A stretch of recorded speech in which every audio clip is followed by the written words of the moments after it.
În acest video îți voi arăta cum să lipești un text sau o imagine pe un obiect aflat în mișcare în DaVinci Resolve. De asemenea, îți voi arăta câteva trucuri ca să eviți problemele care pot apărea atunci când subiectul trece prin spatele unor obstacole sau când iese din cadru. Am adăugat în timeline un clip cu un grup de bicicliști. Dacă vreau să urmăresc o persoană din acest grup și să lipesc un text sau o imagine de ea pe tot parcursul clipului, va trebui să merg în Fusion Page. Clic dreapta pe clip și aleg Open în Fusion Page.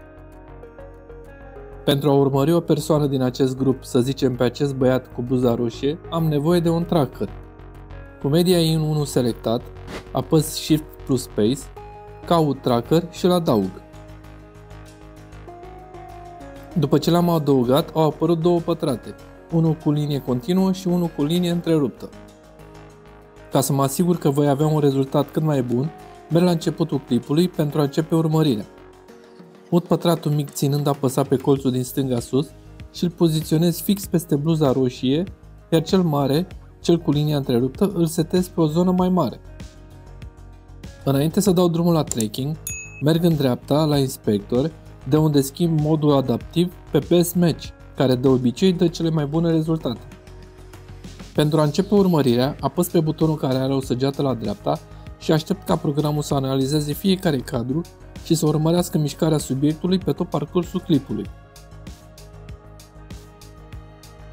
După ce a terminat urmărirea, pentru a adăuga un text sau o imagine, am nevoie de un nod multi-merge, pe care îl iau din bara de sus, îl trag în zona nodurilor și îl conectez la tracker. Acum pot să adaug un text plus, pe care îl voi conecta la nodul multi-merge și îl voi numi, să zicem, Alex.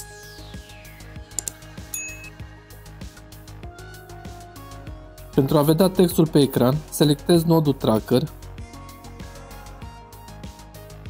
merg în dreapta la Operațiuni și schimb la Match Move, după care pot să-i schimb fontul și mărimea.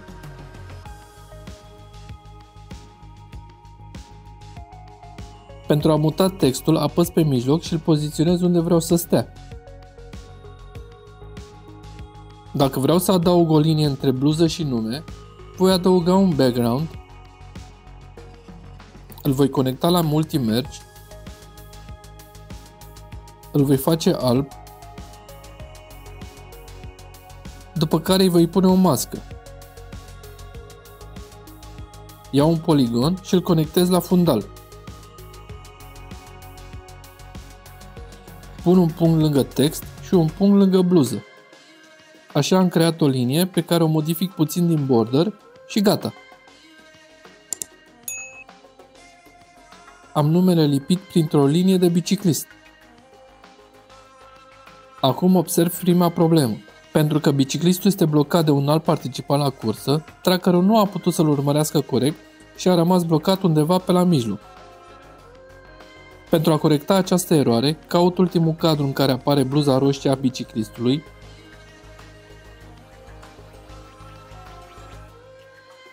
merg la Spline,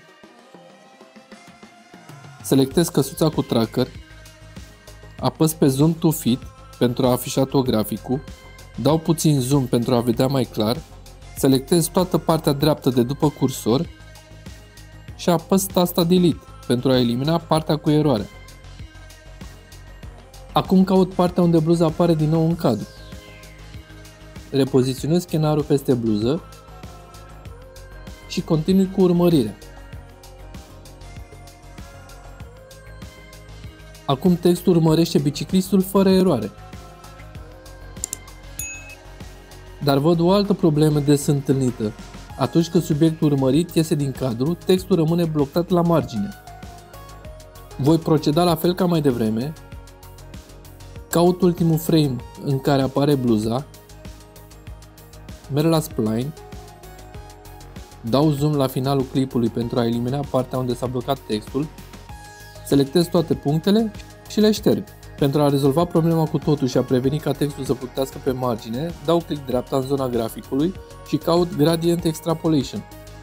Odată apăsat, programul va crea o traiectorie estimată a mișcării biciclistului în afara ecranului, astfel încât textul va urma traiectoria biciclistului. Pentru a adăuga o imagine, procesul este asemănător. Merg la zona media, selectez imaginea pe care vreau să o adaug, o trag în zona nodurilor și o conectez la nodul Multi-Merge. Dacă dau play, observ că logo-ul se mișcă odată cu filmarea, dar trebuie să-i modific poziția și mărimea. Mă asigur că nodul cu imaginea este selectat, apăs Shift plus Space, caut Transform și îl adaug. Acum din meniul Transform din dreapta, pot modifica poziția și mărimea imaginii până se potrivește cu filmarea.